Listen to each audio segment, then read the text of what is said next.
in the 15th century, Satan's plan's been working pretty well so far.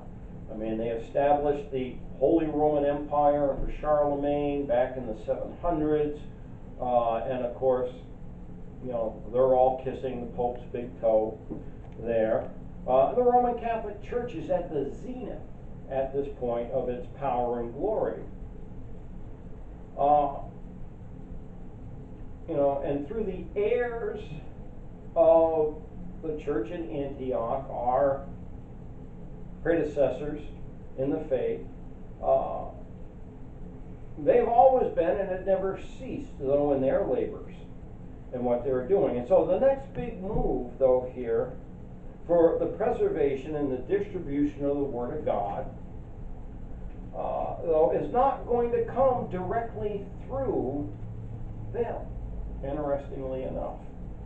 But it's going to come through those who would come out from the Roman Catholic Church, who would produce what we know as the Protestant Reformation. People say, well, why is this the case? Why, if God's words have been preserved by him in the Latin Vulgate and in these local languages by the Baptists, why not use them to produce the final iteration of God's perfectly preserved words in the English language for these last days? And the answer to that question is this. Okay, first of all, God needed to split the church of Satan. Right? And he does this via the Protestant Reformation to destroy its overwhelming power. They've never been the same since. I can remember, as a boy, growing up, being taught in catechism, Roman Catholic nuns, Protestants are our enemies. You won't hear them doing that today, at least not openly. But by having the authorized version come via the Protestants in England, and this is key,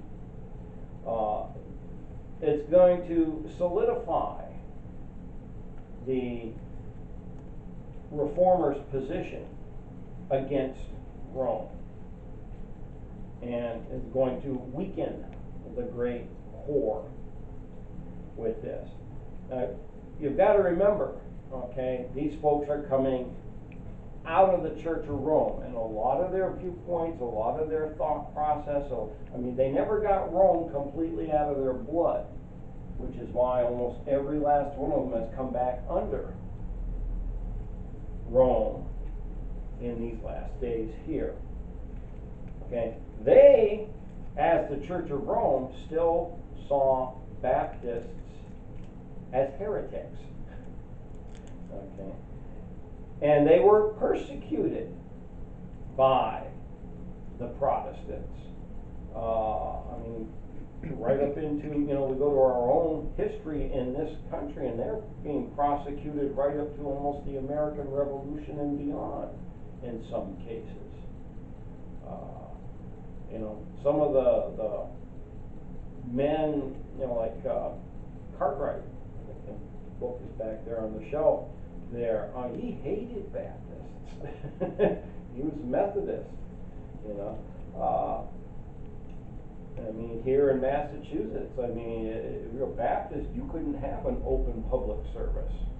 You got caught, you got whipped and put in the stocks.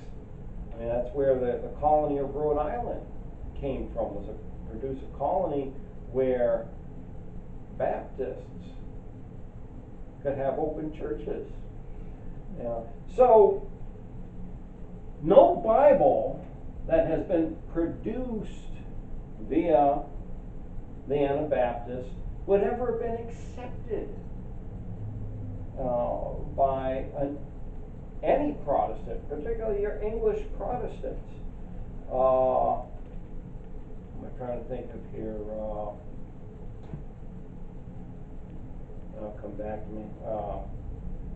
And I'll mention the fellow that was persecuted there in England.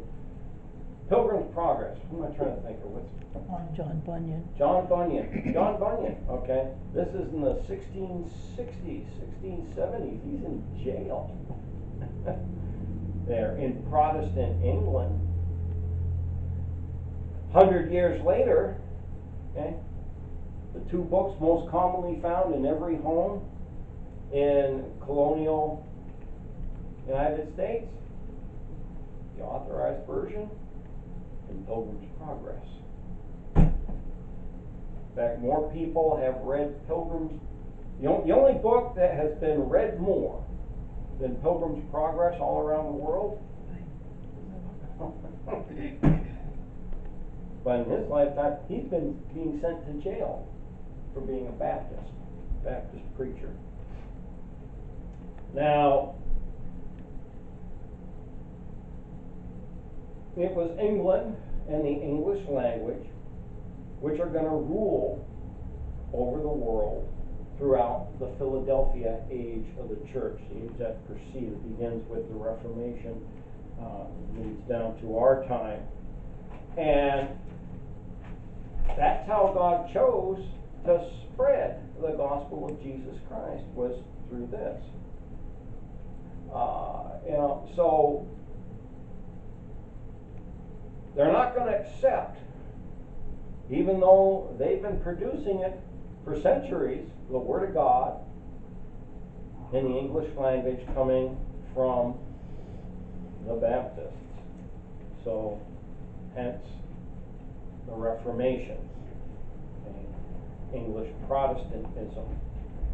Now, sad to say, the King James Bible, good morning, is no longer the official Bible of the Church of England. It hasn't been since 1881 in Edward Westcott's report.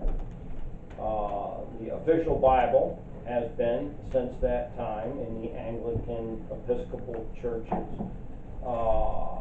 the English Revised Version of the Bible. We'll come to that when we get to that point in time. And of course, what comes into my mind with that is, of course, the Queen of England passed away this week, and of course, within the United Kingdom, as the sovereign there, she is the head of the Church of England. And I have to wonder, what she saved. There's cold water in the fridge. That thing's pretty much empty. But was she saved, or did she believe in what it is that they've been teaching for so long? Baby baptism. Did this woman die and go to hell?